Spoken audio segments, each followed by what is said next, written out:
ሰላም ቤተሰቦቼ እንደምን አላችሁ? ዛሬ ያው በአዲስ ቪዲዮ ዳግም ተገናኝተናል። ይህም የጂሜል አካውንት አከፋፈት በተመለከተ ይሆናል ማለት ነው። ያው በዚህ በቴክኖሎጂ ዘመን ላይ ሆነን ሊኖሩን ከሚገቡ ነገሮች አንዱ የኢሜይል አካውንት ነው። ኢሜይል አካውንት በርካታ የሆኑ ጠቀሜታዎች አሉት።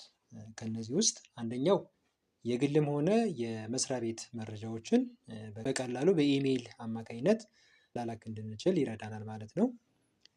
ሌላው የግል መረጃዎቻችን ስልካችንም ሆነ ኮምፒውተራችንም እንኳን ቢቀየሩ ወይም ቢጠፋም እንኳን የኛ የሆኑ መረጃዎቻችን ለብዙ ጊዜ እንዲቆዩልን ያው ይረዳናል ማለት ነው። ሌላኛው ደግሞ ያው በስልካችን ላይ የምንፈልጋቸው የተለያዩ አፕሊኬሽኖች አውርደን መጠቀም እንድንችል ብዙ ጊዜ ያው የኢሜል አካውንት ይጠይቀናል ማለት ነው። ስለዚህ የምንፈልጋቸውን የስልክ አፕሊኬሽኖች በቀላሉ አውርደን መጠቀም እንድንችል የራሳችን የሆነ የኢሜል አካውንት ሊኖረን ይገባል ማለት ነው። ሌላኛው ደግሞ የራሳችን የሆነ የዩቲዩብ አካውንት ከፍተን መጠቀም ከፈለግን በቅድሚያ ደግሞ የራሳችን የሆነ የኢሜል አካውንት ያስፈልገናል ማለት ነው። ስለዚህ በዚህንና ሌሎች ባልጠቀስኳቸው ምክንያቶች መሰረት ሁላችንም የራሳችን የሆነ የኢሜል አካውንት ክሬት አድርገን መጠቀም ይኖርብናል ማለት ነው። ስለዚህ አስፈላጊነቱ በዚህ መልኩ ተረድታችሁ ቀጣይ ያለው የቪዲዮ አዘገጃጀቱ እንድትከታተሉኝ በአክብሮት ጋብዛችኋለሁ። ስለዚህ በስልካችን በቀላሉ የጂሜል አካውንት ለመክፈት እዚህ ጉግል ላይ ጂሜል የሚል አፕሊኬሽን አለ። እሱን አንድ ጊዜ ክሊክ ታደርጉታላችሁ። ክሊክ ስታደርጉ ሴትአፕ ኢሜይል የሚል እንደዚህ አይነት ፕላትፎርም ያመጣላችኋል ማለት ነው። አሁንም ጉግል የሚለውን አንድ ጊዜ ክሊክ ታደርጉታላችሁ። ክሊክ ካደረጋችሁት በኋላ ያው እዚህ ጋር እንደምታዩት ሁለት አማራጮች አሉት ማለት ነው። የመጀመሪያው ኦልሬዲ መጀመሪያ ላይ ኢሜይል ያላቸው ሰዎች ኢሜይላቸውን አስገብተው ሳይን እንዲያደርጉ ነው። ሌላኛ ደግሞ ሁለተኛ ደግሞ ከታች ያለው ክሬት አካውንት የሚለው ማለት ነው። ስለዚህ አሁን እናንተ ኢሜይል እየከፈታችሁ ስለሆነ የምታደርጉት ምንድነው? ክሬት አካውንት የሚለውን አንድ ጊዜ ክሊክ ታደርጉታላችሁ። ክሬት አካውንት የሚለውን ክሊክ ስታደርጉት ሁለት አማራጮች ያመጣላችኋል። እሱ ምንድነው? የሚከፈተው ኢሜይል ፐርፐዙ ለምንድን ነው የሚል ጥያቄ ያመጣላችኋል ማለት ነው። ያ ምንድነው? ለግል ነው ወይስ ለስራ ጉዳይ ነው ኢሜይል የምትከፍቱት ብሎ ይጠይቃችኋል ማለት ነው። ስለዚህ እናንተ አሁን ፐርሰናል የሆነ ኢሜይል ስለምትከፍቱ የመጀመሪያው ፎር ማይ ፐርሰናል ዩዝ የሚለውን ክሊክ ታደርጉታላችሁ ማለት ነው። እሱን ክሊክ ካደረጋችሁት በኋላ ስማችሁ እንድታስገቡ ይጠይቃችኋል። ስለዚህ የመጀመሪያ ስማችሁ አስገቡለት። ላስት ኔም ማስገባትም ትችላላችሁ፣ የአባት ስም ማለት ነው። ማስገባትም ትችላላችሁ፣ ካልሆነም ኦፕሽናል ስለሆነ መዝለል ትችላላችሁ ማለት ነው። ከዛ ኔክስት በሉት። ኔክስት ካላችሁት በኋላ ቤዚክ የሆኑ ኢንፎርሜሽኖች ይጠይቃችኋል። እሱም የተወለዳችሁበት ቀንና እንደዚሁም ደግሞ ጾታችሁ ነው የሚጠይቃችሁ። ስለዚህ እሱንም ትሞሉለታላችሁ። እንደዚሁም ጾታችሁ እዚህ ጋር ክሊክ አድርጉትና ያስመረጣችኋል፣ ትሞላላችሁ። ወንድ ከሆነ ወንድ፣ ሴት ከሆናችሁ ሴት የሚለውን ክሊክ ታደርጋላችሁ። ካደረጋችሁ በኋላ ኔክስት በሉት። ኔክስት ስትሉት የኢሜይላችሁ የዩዘር አካውንት ወይም ደግሞ ስሙ በራሱ ጊዜ ሁለት አማራጮች ያመጣላችኋል። እዚህ ጋር እንደምታዩት ሁለት አማራጮች አሉ። ስለዚህ ከነዚህ ከሁለት አማራጮች እናንተ ከፈለጋችሁ አንደኛው መርጣችሁ መጠቀም ትችላላችሁ። ከፈለጋችሁት ከፊት ለፊት ያለው ቲክ አድርጋችሁ ወደ ቀጣይ መሄድ ትችላላችሁ። አይ ካልሆነ ራሴን ክሬት ያደረኩለት ስም ሰጥቼው ነው መመዝገብ የምትፈልጉ የምትሉ ከሆነ የታችኛው ክሬት ዩር ኦን ጂሜይል አድሬስ የሚለውን ክሊክ ታደርጉታላችሁ ማለት ነው። ስለዚህ እሱን አንዴ ክሊክ አድርገን እንየው። ክሊክ አድርጉት። ይህን ክሊክ ስታደርጉት ስም እንድናስገባ ይጠይቀናል ማለት ነው። ስለዚህ ስም አስገቡለት፣ በራሳችሁ ለኢሜይላችሁ የሚሆን ስም አስገቡለት። ኔክስት በሉት። ያው እዚህ ጋር ምንድን ነው የሚለኝ?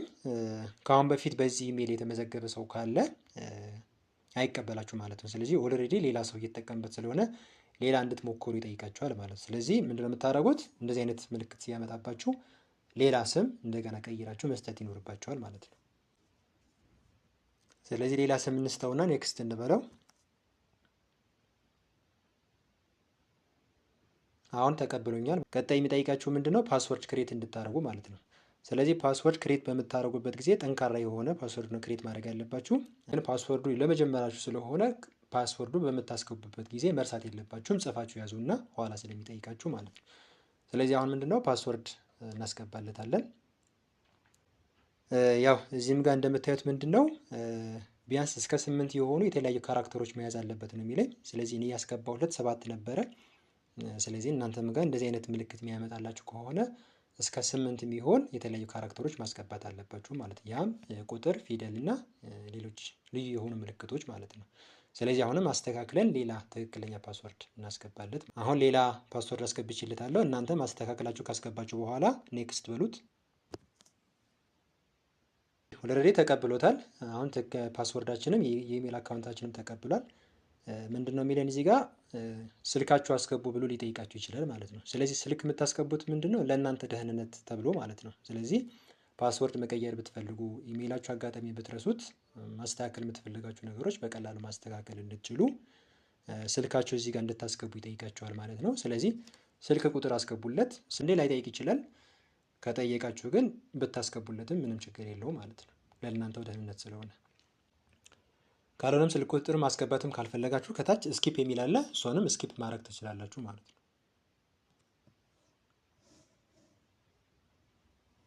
ስለዚህ ክሬት የተደረገው ኢሜይላችሁ ይህን ይመስላል።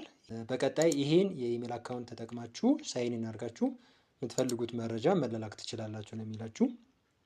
ስለዚህ ሳይን ኢን አድርጋችሁ ከመጠቀማችሁ በፊት ክሬት ያደረጋችሁትን ኢሜይል ሪቪው አድርጉት ነው የሚላችሁ። ሪቪው ለማድረግ ኔክስት የሚለውን ክሊክ ታደርጉታላችሁ። ኔክስት የሚለውን ክሊክ ስታደርጉት የዚህ የጉግል ፕራይቬሲ እና ተርሞች ነው የሚያመጣላችሁ። እሱ ያው ዲቴይል ኋላ ኢሜይላችሁ በምትጠቀሙበት ጊዜ በደንብ ግንዛቤ የሚሰጣችሁ ነገር ስለሆነ በራሳችሁ ጊዜ አንብቡት። ስክሎር እያደረጋችሁ አንብቡት። ከዛ አንብባችሁ ስትጨርሱ አግሪ በሉት። ስለዚህ አሁን አግሪ ካደርጋችሁ በኋላ ኢሜይላችሁ በዚህ መልኩ ክሬት ተደርጓል ማለት ነው።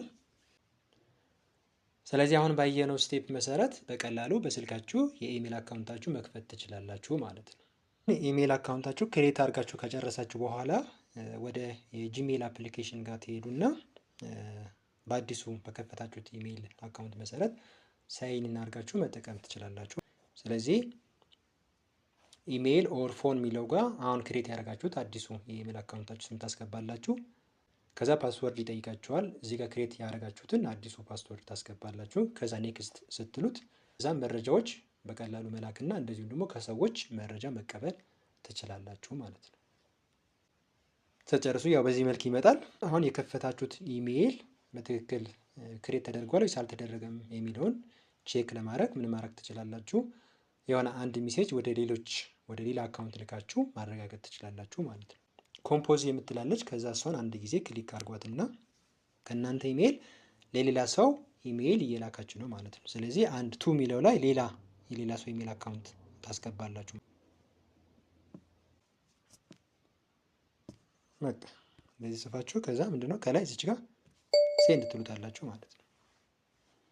ስለዚህ አሁን በዚህ መሰረት በቀላሉ ለሰዎች መልእክት መላክ ትችላላችሁ፣ እናንተም መቀበል ትችላላችሁ ማለት ነው።